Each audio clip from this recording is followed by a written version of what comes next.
Bien, bonjour à tous. On peut remettre encore un peu.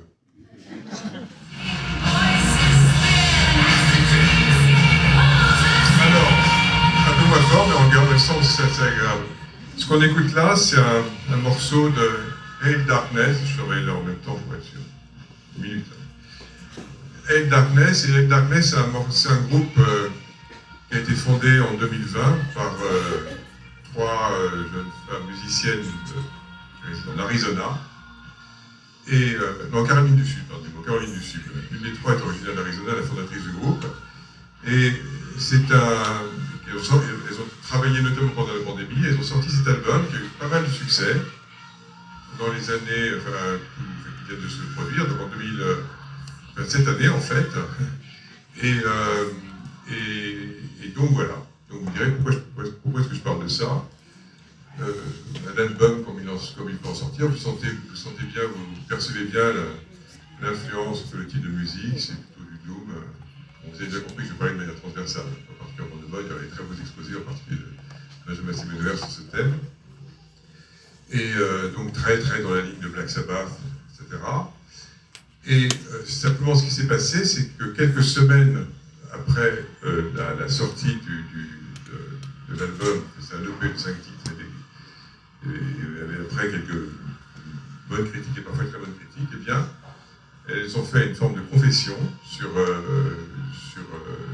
LinkedIn en expliquant que tout avait été fait, que tout avait été composé par IA et qu'elles s'étaient référées donc à tout ça, mais aussi à ce type de musique, aussi à Jefferson Airplane, à T-Rex, à tous les groupes les aiment, mais aussi à des groupes plus contemporains. Évidemment, ça a beaucoup secoué, en particulier ceux qui avaient trouvé qu'il y avait beaucoup d'originalité dans ce qui avait été composé, donc vous pouvez imaginer. Mais ce qui est intéressant dans ce qu'elles ont dit, c'est que pour elles, c'était une expérience artistique de le faire. Et dans leur discours, ce qu'elles ont également émis comme idée, c'est que, au fond, elles se sont demandé s'il y avait une différence fondamentale entre ce qu'elles avaient fait et le fait que, par exemple, en d'autres exemples musicaux qu'ils ont cités, le fait que derrière les Sex Pistols, ça ne savait pas nécessairement, dans un premier temps, qu'il y avait Malcolm McLaren.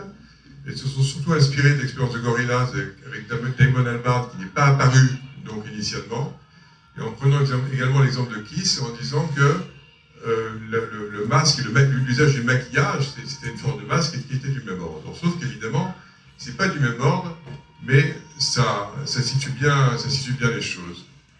Alors, comme ça a été dit donc tout de suite, évidemment, l'IA peut aussi imprégner de manière plus générale la création. Et si on parle de création musicale, il y a d'autres exemples.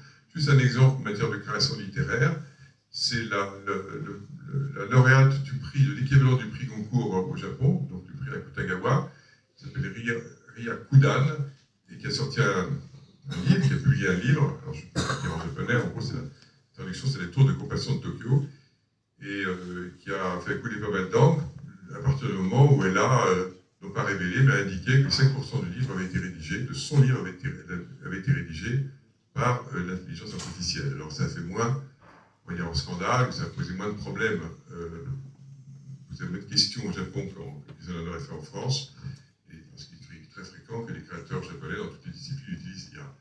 Donc, il y a l'IA, il y a la création, et puis, comme le montre l'exemple de Hail Darkness, la question de l'incarnation.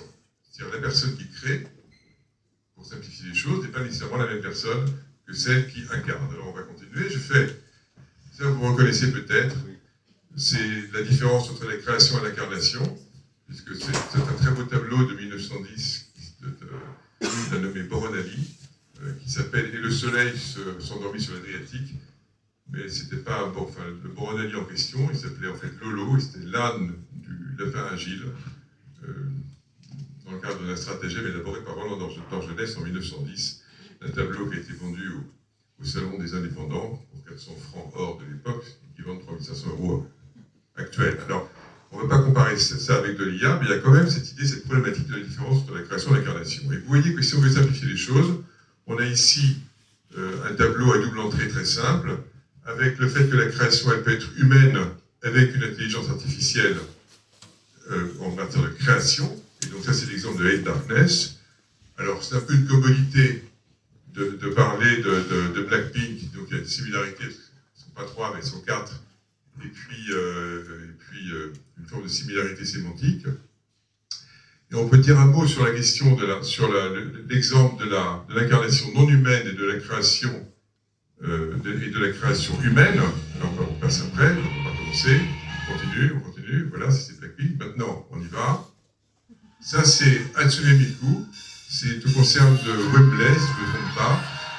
Hatsune Miku, elle a été créée, elle appartient à une société qui s'appelle Krypton et qui utilise un logiciel un moteur de synthèse musicale qui s'appelle Vocaloid, qui a été conçu par Yamaha.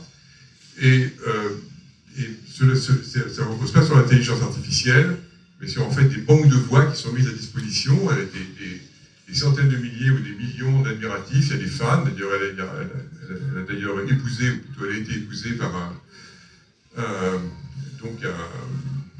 garde japonais qui est extrêmement amoureux d'elle. C'est ce qu'on appelle la fictosexualité, et qui d'ailleurs est assez en dépression parce que son mariage n'a pas été reconnu d'un point de vue légal et formel. Elle est passée au Zénith récemment. Mais c'est de la création humaine, et chacun peut créer à partir de la banque de voix mise à disposition, à partir de la voix de synthèse mise à disposition. Et puis on a l'exemple d'une incarnation non humaine et d'une création par l'intelligence artificielle. Ça, c'est Altercat, c'est un androïde qui joue dans le dernier opéra de Keishiro Shibuya. Et ça se passe au Châtelet. Ça se passe au Châtelet en juin 2023. Et vous avez les compositions de Keishiro Shibuya, vous avez un orchestre de chambre et vous avez 20 moines bouddhistes au moins qui chantent. Ils chantent toujours la même chose, mais avec des résonances différentes. Et Altercat est animé par une intelligence artificielle. Et ce que disait Keishiro Shibuya, c'est que parfois, l'androïde était inspiré et qu'il ne pouvait plus l'arrêter. Il partait des mélodies, il ne pouvait plus l'arrêter, ça changeait tout le temps. Enfin bref, il y avait une forme d'improvisation. Il avait beaucoup travaillé avec Altercat, en soulignant que la grande qualité d'Altercat, c'est qu'il n'avait pas d'ego. Je me suis dit qu'il fallait formaliser tout ça. Je dois penser au RIC. Alors vous voyez, ça ressemble à un réseau de neurones, par hasard. Et vous avez donc à gauche l'intelligence humaine, l'intelligence artificielle, et puis la création. La création peut se confondre ou pas avec le FI, ce sont les figures incarnées. Et puis, pour que ça fonctionne, les figures incarnées, pour qu'elles aient un accès au public, il faut d'abord qu'il y ait l'œuvre qui est montrée, il faut qu'il y ait le style. On reconnaît un artiste ou un créateur à travers son style, et puis les communautés, c'est d'accompagner tout ce mouvement et tout cet élan, et de conforter la relation entre le créateur et la créatrice et le public. Mais ce qui est intéressant à mon sens, c'est que l'intelligence artificielle, elle n'intervient par définition dans le processus de création. Vous voyez, là j'ai indiqué que ça pouvait encore une fois ne pas se confondre avec la figure du créateur et la figure incarnée, mais elle intervient à tous les niveaux dans la relation, y compris de la part du public.